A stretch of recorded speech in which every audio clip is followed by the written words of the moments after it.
Hi అండి, అస్సలం అలైకుం. ఈరోజు నేను చాలా హెల్దీ కేక్ చేయబోతున్నాను. పంచదార లేకుండా, కోడిగుడ్డు లేకుండా, మైదా పిండి లేకుండా, బెల్లంతో గోధుమ పిండితోనే ఈ కేక్ చేయబోతున్నాను. క్రిస్మస్కనే కాదండి, జనవరి 1కైనా, మీ పిల్లల బర్త్డేకైనా, మీ మ్యారేజ్ డేకైనా ఎప్పుడైనా ఈ కేక్ తయారు చేసుకోవచ్చు. చాలా హెల్దీ కూడా. మీ ఇంట్లో ఉన్న వస్తువులతోనే చాలా తక్కువ ఖర్చుతోనే ఈ కేక్ తయారు చేసుకోవచ్చు. చూడండి, ఎంతో సాఫ్ట్గా స్పాంజీ లాగా నోట్లో పెట్టుకుంటే కరిగిపోయేలా ఉంది. కేకు చాలా బాగా కుదిరిద్ది. ఇది మీ ఇంట్లోనే ఈజీగా తయారు చేసుకోవచ్చండి. చాలా రుచిగా కూడా ఉండిద్ది. ఇంకా మేము ఈ కేక్ రెడీ చేసుకుందామండి. కేక్ చేసే ముందుగా నేను మందపాటి స్టీల్ గిన్నె తీసుకున్నానండి. మీరు కావాలంటూ వేరే గిన్నె తీసుకోవచ్చు, లేదంటే కేక్ ప్యాన్ అయినా తీసుకోవచ్చు. ఈ గిన్నెని బాగా నూనె అప్లై చేసి మైదా పిండి అయినా గోధుమ పిండి అయినా బాగా చల్లుకోవాలండి. ఇలా చల్లుకుంటే ఏంటంటే కేక్ అనేది మాడకుండా, గిన్నె కూడా మాడకుండా వచ్చిద్ది. మీ దగ్గర బటర్ పేపర్ ఉంటే ఇంకా మంచిది. బటర్ పేపర్ అయినా వేసుకోవచ్చు. కాకపోతే బటర్ పేపర్ అందరి ఇళ్ళల్లో అయితే ఉండదు కదా, అందుకని గోధుమ పిండి అయినా మైదా పిండి అయినా ఇలా చల్లుకుంటే ఇలా అయినా చాలా బాగా వచ్చిద్ది. ఇలా చల్లుకున్న తర్వాత ఈ గిన్నె వచ్చేసి పక్కన పెట్టుకుందాం. తరువాత ఒక పెద్ద సైజు గిన్నె తీసుకొని దాంట్లో ఒక అరకప్పు బెల్లం వేసుకోవాలి. మీరు తీపి ఎక్కువగా తినేవాళ్ళు ఉంటే ఇంకా 2 టేబుల్ స్పూన్ బెల్లమైనా వేసుకోవచ్చండి. తర్వాత ఒక అరకప్పు గోరువెచ్చని నీళ్ళు వేసుకొని ఆ నీళ్ళల్లో బెల్లం కరిగే వరకు కలుపుకోవాలి. తర్వాత దాంట్లోనే 3-4 డ్రాప్స్ వెనీలా ఎసెన్స్, 2 టేబుల్ స్పూన్లు నెయ్యి ప్లేస్లో మీరు నూనె అయినా వేసుకోవచ్చు. ఆ బెల్లం నీళ్ళలో నెయ్యి కలిసే వరకు బాగా కలుపుకోవాలి.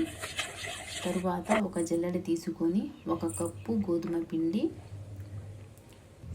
1 టీ స్పూన్ బేకింగ్ పౌడర్, అర టీ స్పూన్ బేకింగ్ సోడా వేసి జల్లెడ పట్టుకోవాలి.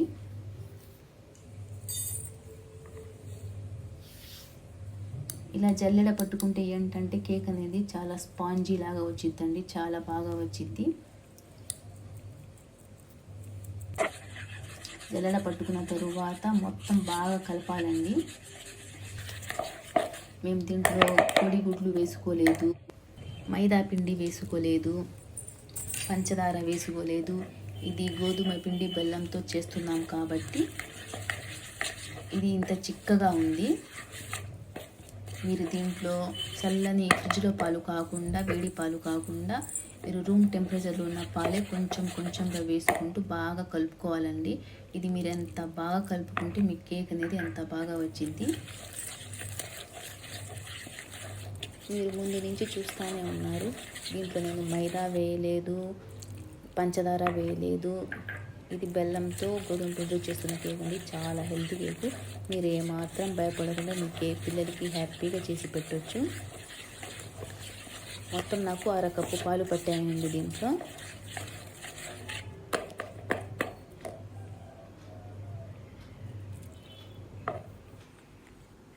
ఈ విధంగా చిక్కగా, అంత పల్సగా కాకుండా, అంత చిక్కగా కాకుండా ఈ విధంగా కలుపుకొని తర్వాత మేము ముందుగా రెడీ చేసుకున్న గిన్నెలో ఈ కేక్ బ్యాటర్ అనేది వేసుకోవాలి.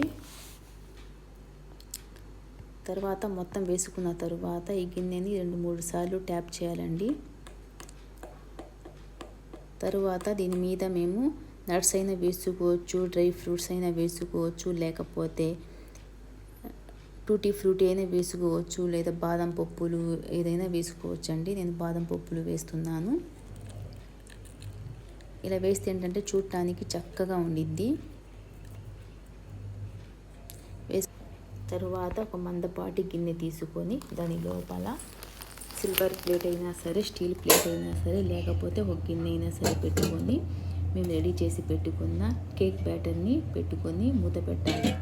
కనీసం ఒక అరగంట అయినా ఉంచాలి. నేను ఒక అరగంట తరువాత చూస్తున్నానండి. అరగంట తర్వాత మన కేక్ అనేది రెడీ అయిపోయింది. ఇది మేము రెడీ అయిందా లేదా అని తెలియాలంటే మేము ఒక చాకు పెట్టి గుచ్చి చూస్తే చాకు అనేది క్లీన్గా వస్తే మన కేక్ రెడీ అయిపోయినట్లు. చాకు కొంచెమైనా తడిగా వస్తే ఇంకో 5-10 నిమిషాలు పెడితే సరిపోయిద్ది. తరువాత బాగా చల్లారిన తరువాత ఒక ప్లేట్ మీద ఈ కేక్ని డిమోల్డ్ చేసుకుందాం. చూడండి ఎంత ఎంత బాగా వచ్చిందో, ఎంత సాఫ్ట్గా, ఎంత స్పాంజీ లాగా వచ్చిందో. ఇది గోధుమ పిండితో బెల్లంతో చేసిన కేక్ అండి, చాలా హెల్దీ కేకు. ఇది మీరు పంచదార లేకుండా, మైదా పిండి లేకుండా ఈ కేక్ మీకోసం, మీ పిల్లల కోసం మీరు కూడా ట్రై చేయండి. ఈ కేక్ మీకు నచ్చినట్లయితే నాకు ఒక చిన్న లైక్ చేయండి.